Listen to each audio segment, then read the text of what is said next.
السلام علیکم ورحمۃ اللہ وبرکاتہ۔ میرے بہنوں اور بھائیوں، آج ہم مولا علی علیہ السلام کا ایک ایسے معجزے پر بات کریں گے جو ایک کٹا ہوا ہاتھ جوڑ دیا۔ ایک حبشی غلام جو کہ امیر المومنین حیدر کرار صاحب ذوالفقار حسنین کرمین کے والد بزرگوار حضرت مولا مشکل کشا علی المرتضیٰ شیر خدا کرم اللہ وجہ الکریم سے بہت محبت کرتا تھا۔ شامت عمل سے اس نے ایک مرتبہ چوری کر لی۔ لوگوں نے اس کو پکڑ کر دربار خلافت میں پیش کر دیا اور غلام نے اپنے جرم کا اقرار بھی کر لیا۔ امیر المومنین حضرت سیدنا علی المرتضیٰ کرم اللہ وجہ الکریم نے حکم شرعی نافذ کرتے ہوئے اس کا ہاتھ کاٹ دیا۔ جب وہ اپنے گھر کو روانہ ہوا تو راستے میں حضرت سلیمان فارسی رضی اللہ عنہ اور ابن القوا رضی اللہ عنہ سے ملاقات ہو گئی۔ ابن القوا نے پوچھا، تمہارا ہاتھ کس نے کاٹا؟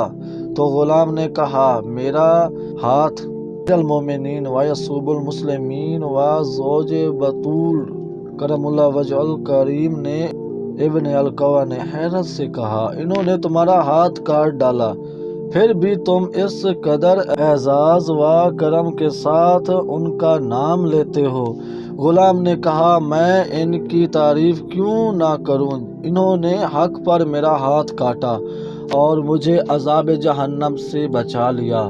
حضرت سیدنا سلیمان فارسی رحمۃ اللہ علیہ نے دونوں کی گفتگو سنی اور حضرت سیدنا علی المرتضیٰ کرم اللہ وجہ الکریم سے اس کا تذکرہ کیا تو آپ کرم اللہ وجہ الکریم نے اس غلام کو بلوایا اور اس کا کٹا ہوا ہاتھ کلائی پر رکھ کر رومال سے چھپا دیا، پھر کچھ پڑھنا شروع کر دیا۔ اتنے میں ایک غیبی آواز آئی، کپڑا ہٹاؤ۔ جب لوگوں نے کپڑا ہٹایا تو غلام کا کٹا ہوا ہاتھ کلائی سے اس طرح جڑ گیا تھا کہ کہیں کٹنے کا نشان تک نہیں تھا۔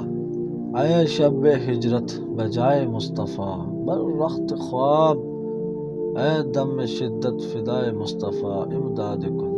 شرح کلام رضا، اے ہجرت کی رات سرور کائنات صلی اللہ علیہ وآلہ وسلم کے مبارک بچھونے پر لیٹنے والے، اے ایسے سخت امتحان کے لمحات میں شہنشاہ موجودات صلی اللہ علیہ وآلہ وسلم پر جان کا نذرانہ حاضر کرنے والے، میری امداد فرمائیں۔ اللہم صلی علی محمد و آل محمد۔